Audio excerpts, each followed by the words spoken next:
Mandalorian culture has never been one thing.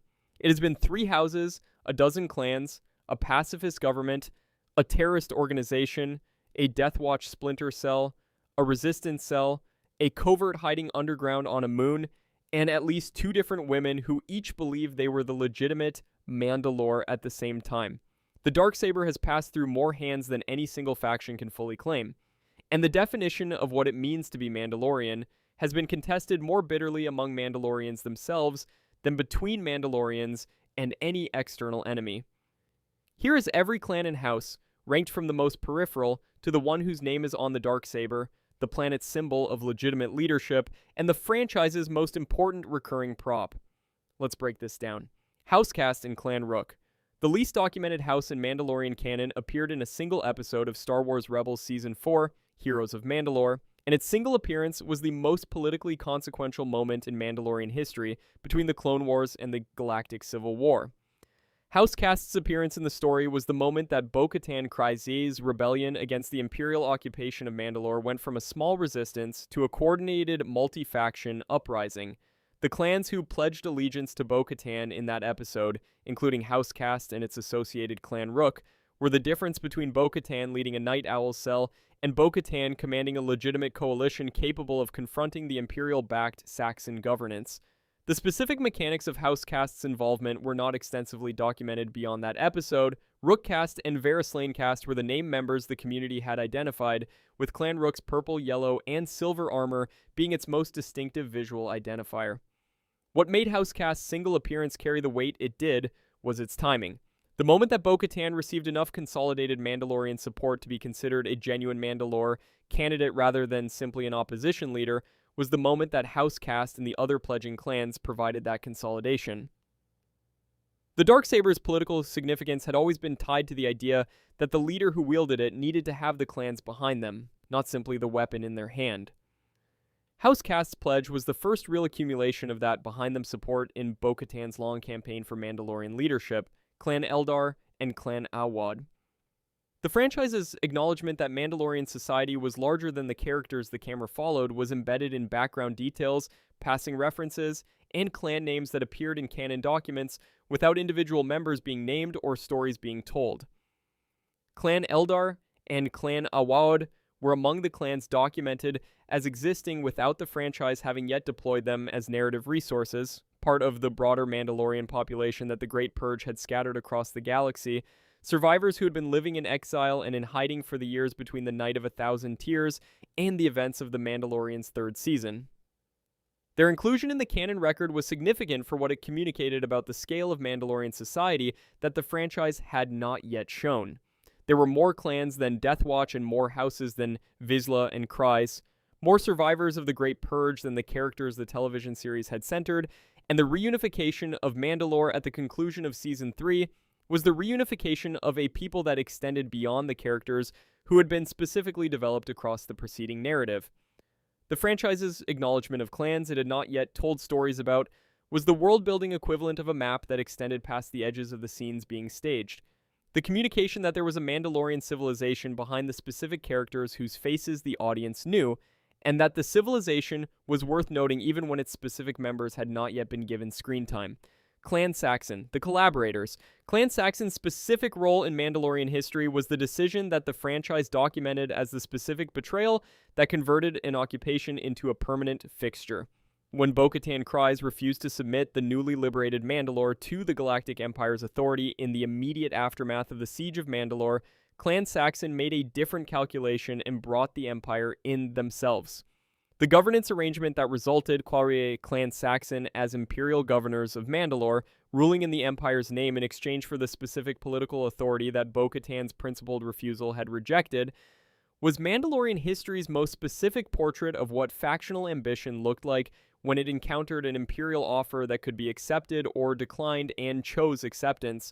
Gar Saxon served as the first governor of Mandalore under this arrangement until his death at Ursa Wren's hands on Crownest, a death that the franchise staged as the consequence of a Saxon whose specific cruelty had overreached the tolerance of the Mandalorian family he was threatening. His brother Tiber inherited the governorship and deployed the Arc Pulse Generator, the weapon that Sabine Wren had built and that specifically targeted Mandalorian Beskar armor, against Mandalorian warriors until the Rebels-era confrontation on Mandalore ended his governance and destroyed the weapon. Clan Saxon's legacy in the franchise's documentation was the specific shape that collaboration with an occupying power took when the collaborators were themselves members of the occupied population. Not outsiders imposing foreign authority, but Mandalorians choosing imperial governance over principled independence, whose choice made the occupation sustainable in ways that external imposition could not have sustained on its own. Clan Wren. Sabine Wren's family, the artists, the warriors, and the specifically haunted legacy of a weapons designer whose greatest creation was used against the people she loved. Clan Wren was a subclan of House Vizsla, operating out of the stronghold on Crownest, a cold world whose frozen forests were the backdrop for some of Star Wars Rebels' most emotionally costly sequences. Ursa Wren, Sabine's mother, had chosen to align Clan Wren with the Empire during the period of Imperial occupation, a choice that Sabine had opposed and that had contributed to the rupture between them that preceded Sabine's Rebel Alliance involvement. The specific guilt that defined Clan Wren's Imperial-era history was not Ursa's collaboration, which was political and survivalist, but Sabine's invention, the arc pulse generator that Sabine had designed for the Empire before she understood what it would be used for, and that the Empire had subsequently weaponized against Mandalorian warriors specifically. Sabine's return to Clan Wren and Crownest in Rebels Season 3 and 4 was the franchise's most sustained portrait of what it looked like for a Mandalorian to reckon with the specific harm their own work had produced, not simply returning to a family that had made difficult choices, but returning to the people who had lived with the consequences of something she had built. The Rebels Season 4 arc involving the Arc Pulse Generator's destruction and Clan Wren's subsequent unification with Bo-Katan's coalition was the franchise's most complete Clan Wren story. The family that had survived by compromising, restored to alignment with the Mandalorian resistance by the specific act of eliminating the weapon that had made the compromise most costly. The New Mandalorians. Duchess Satine Kryze's pacifist government was the version of Mandalore that the warrior tradition had always called a betrayal, and the version that Darth Maul chose to destroy specifically because destroying it would hurt Obi-Wan Kenobi. The new Mandalorian philosophy had emerged from the Mandalorian civil wars as the political expression of a population exhausted by the specific cost of the warrior tradition's most consistent expression, perpetual conflict, planetary scarring, and the specific degradation of a civilization whose identity had been organized around war to the point where the war was consuming the civilization rather than defending it. Satine's pacifist government, the dome cities of Sundari, the new Mandalorian Senate, the explicit rejection of the armor and the creed in favor of institutional governance and diplomatic engagement was the most complete attempt to redefine Mandalorian identity that the franchise had documented.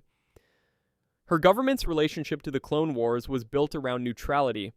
Mandalore would not fight for the Republic or the Separatists, a position that required defending against both the Death Watch's armed pressure and the Republic Senate's interest in using Mandalore's strategic position. The new Mandalorian government fell when Maul's Shadow Collective overwhelmed it, not through the ideological argument that the warrior tradition could win against pacifism, but through the specific application of organized criminal violence that Satine's government had no military capacity to counter because the government's foundational commitment was precisely the absence of military capacity. Maul's killing of Satine was not the end of what she had built. It was the conversion of what she had built into the specific grief that Bo-Katan carried as the energy for everything she did afterward. Death Watch, Pre-Vizsla's terrorist organization, was the most consequential single political faction in Mandalorian history that was not a legitimate government, and its most consequential single act was inviting Darth Maul to help it take power, which was the decision that destroyed it. Death Watch was founded as the organized resistance to the new Mandalorian pacifist government, the faction of Mandalorians who believed that Satine Kryze's rejection of the warrior tradition was a civilizational betrayal, that the Dome Cities and the Diplomatic Senate represented the extinction of what Mandalore actually was, and that restoring the warrior culture required removing the government that had suppressed it. Pre-Vizsla's alliance with Count Dooku during the Clone Wars was the Death Watch's first alliance of convenience with an external power. The Separatist resources supporting Death Watch's military ambitions in exchange for a Mandalorian ally in the Republic's backyard. The alliance failed to produce a Death Watch takeover during the Clone Wars active phase. The subsequent alliance with Darth Maul was where the franchise's most pointed object lesson about inviting Sith assistance was staged. Maul offered the numbers Death Watch needed. Death Watch provided the legitimacy that a former Sith apprentice operating outside any institutional framework lacked, and the arrangement lasted precisely as long as it took for Maul to decide he had the strength to simply take what the Alliance had been building toward. He challenged Pre Vizsla for leadership of Death Watch. He won. He killed Vizsla and assumed command. The organization he had been recruited to assist became the organization he controlled, which was the franchise's most complete statement about what made Sith assistance, specifically the wrong kind of assistance, to accept regardless of how much you needed the resources it offered. The Children of the Watch. The splinter group that raised Din Djarin was itself a splinter of a splinter, an offshoot of the post-Death Watch fragmentation that had taken the Death Watch philosophy's strictest version and organized a community around it rather than a political or military movement. The Children of the Watch had emerged from Death Watch's collapse after Maul's takeover, when the group fractured into competing factions whose individual philosophies preserved different aspects of what Death Watch had been. The Children took the warrior tradition's creed at its most literal. The helmet never removed in the presence of another living being, the specific prayers and observances that the armorer administered, the covert's communal secrecy as the organizing principle of daily existence, and built an underground community around strict adherence to the way. Bo-Katan's description of them as a cult of religious zealots who had broken away from Mandalorian society was accurate from the perspective of mainstream Mandalorian culture, which had never treated the never remove helmet ever rule as a universal creed rather than a specific choice. The Armorer's Season 3 confirmation that the Children were a Death Watch descendant group was the franchise finally addressing the fan theory that the Death Watch insignia in Din's Season 1 flashbacks had established. Yes, the Mandalorians who rescued him were Death Watch adjacent. Yes, the Covert's creed was the Death Watch philosophy's strictest expression. And yes, everything Din Djarin had been taught about being a Mandalorian was one specific and highly conservative interpretation of a tradition that had always been more contested than his education had disclosed. The 3 helmet removals that defined his arc, choosing to let Grogu see his face, removing it under operational necessity, bathing in the waters of Mandalore and being reinstated, were the franchise's documentation of what the creed meant when someone who had internalized it completely had to navigate situations the creed had not prepared him for. The Night Owls. Bo-Katan Kryze's personal unit was the faction that had been the most consistent political presence across Mandalorian history's most turbulent decades, not because the Night Owls were the most powerful Mandalorian force at any given moment, but because they had refused to stop at every moment that stopping would have been the rational choice. The Night Owls emerged from the Death Watch split when Maul took control of the organization. Bo-Katan's refusal to follow Maul was the specific political decision that separated the Night Owls from the Death Watch remnant that accepted his leadership, and the franchise used that refusal as the most direct single characterization of who Bo-Katan was. She had joined Death Watch believing in its purpose. She had recognized Maul as a different kind of threat than the enemy Death Watch had been organized against. And she had chosen the refusal over the continuation, which cost her the organization she had been part of but preserved the specific quality of her judgment that all subsequent Mandalore would be built from. The Night Owls operated as a resistance cell through the Imperial occupation, eventually receiving the Darksaber from Sabine Wren and accumulating enough multi-clan support to challenge the Saxon governorship. Bo-Katan's tenure as Mandalore following the Rebels-era liberation ended when she refused to accept the terms of Imperial submission, the Clan Saxon betrayal restored the occupation, and the Great Purge eliminated most of what the Night Owls had built.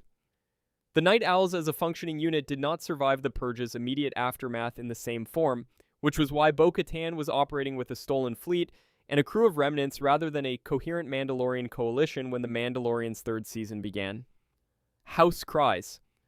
The royal family that produced both the woman who tried to end Mandalorian violence and the woman who spent her life fighting it, and that the franchise used to make its most sustained argument about what Mandalorian identity actually required when the warrior tradition and the pacifist alternative had both failed in their own specific ways.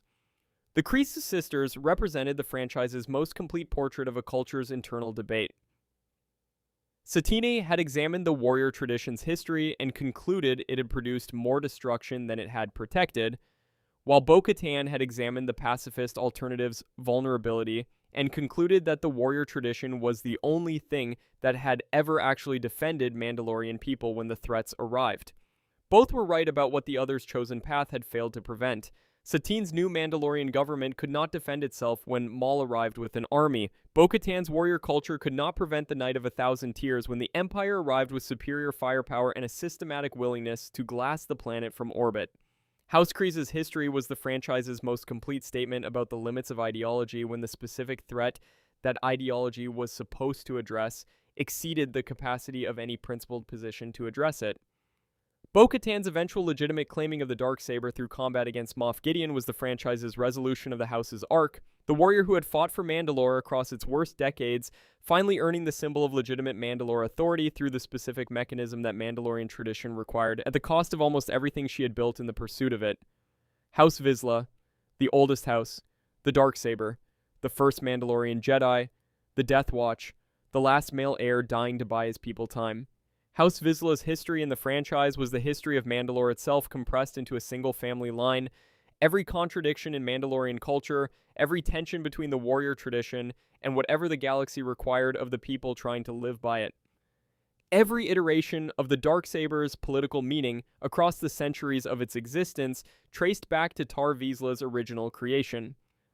Tare was the synthesis, a Mandalorian who had been trained by the Jedi, who had built a lightsaber in the visual language of his culture rather than the Order's tradition, who had been Mandalore, while simultaneously being the only Mandalorian who was also a Jedi Knight.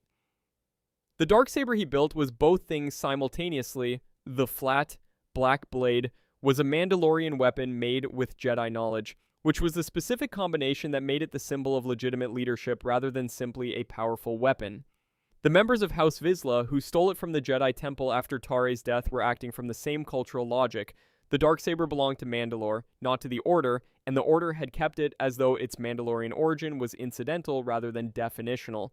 Pre-Vizsla wielded it as Death Watch's leader. Maul took it from him. Sabine Wren eventually held it. Bo-Katan held it twice without earning it through the Mandalorian tradition's specific mechanism and discovered that the political cost of that gap was the Mandalorian people's unwillingness to follow a Darksaber that had not been won.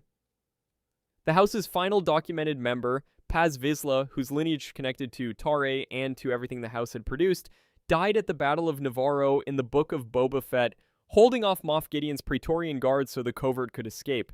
He did not hold the Darksaber, he did not need to. He died the way the House had always lived, protecting the people around him with the last available resources, asking nothing in return, honoring the tradition that his ancestor had synthesized from two cultures and that his descendants had carried across the franchise's most turbulent Mandalorian history.